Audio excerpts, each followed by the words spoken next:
सुंदर विषय इससे जुड़ा हुआ ले रहे हैं, वो विषय है चार गति। भाई और बहनों, बहुत ही सुंदर विषय है कि हमारा जो ये जीव है, हमारी जो आत्मा है, ये चार गति में भटकता रहता है। चार गति 84 लाख जीवा योनि, ये पूरा बना। चार गति कौन सी होती है? नरक गति, तिर्यंच गति, मनुष्य गति और देव गति। और 84 लाख जीवा योनि, इन चारों में उत्पत्ति स्थान है, जहां पर that is the origin of the taking birth. वो मैं आत्मा की संख्याएं नहीं बता रहा हूं, मैं जीवों प्राणियों की संख्या नहीं बता रहा हूं, वो तो इन्फिनिटी है। ईश्वर को भी मालूम नहीं कि सृष्टि के अंदर कुल कितने प्राणी हैं, पर चार गति मालूम है, 84 लाख जीवा योनि है। ये हमारे भारत के हर धार्मिक ग्रंथ के अंदर लिखा हुआ और हम मानते हैं चार गति।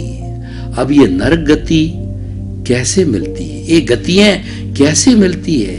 इस जीवन के अंदर हम किस तरीके के कर्म करते हैं, उसी के अनुसार हमारा अगला गति का बंध होता है। और ये शरीर हम कितने वर्ष तक भोगेंगे, ये आयुष्य कर्म हम साथ में लेके आए। निश्चित समय पर, निश्चित टाइम के, एक सेकंड क्या, पलक झपे जितना भी वो आगे पीछे आयुष्य नहीं होगा।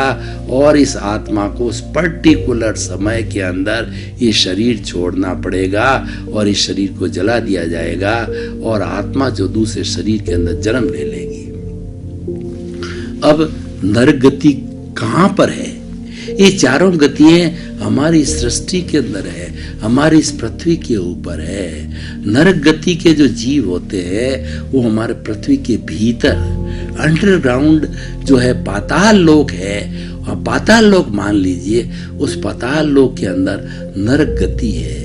ये 7 तरह की नारकी होती है, पहली नारकी, दूसरी नारकी, तीसरी नारकी, चौथी। और ये सारे अलग अलग जो कुकर्म किए होते हैं उनके लिए अलग अलग, पहली गति वाले, पहली नरक वाले कम कुकर्म वाले, पर है सारे कुकर्मी। और 7वीं नरक वाले तो अत्यंत भयंकर कुकर्मी होते हैं, भयंकर कुकर्मी। और 7वीं पहली नारकी के अंदर कम ठंड होती है, वहां प्रकाश भी है, दूसरी तीसरी तक जो प्रकाश भी, और तीसरी नारकी तक हमारे मित्र जो कोई भी देवगण होते हैं वो जीव के मित्र गण आते हैं, वो उनके साथ के अंदर उनके, क्योंकि ये सारा कुकर्म किए होते हैं और कुकर्म ही भोगना होता है, तो ऐसे देव भी होते हैं जो आपस में भैंसों की तरह लड़ाते हैं, एक दूसरे का रक्त चूसता है, दूसरे को काटता। 24 घंटे हम कहते हैं ये यार नारकी का जीवन है। नारकी का जीवन में क्या होती है? कलह होती है, एक दूसरे से लड़ाई करता है, झगड़ा करता है, प्रेम का नाम तक नहीं होता है। तो 7वीं ही नारकी में कलह चलती है। ज्यों ज्यों नारकी की संख्या एक से दूसरे से बढ़ती, इंटेंसिटी ऑफ द कलह, इंटेंसिटी ऑफ द झगड़ा वो बढ़ता जाता है।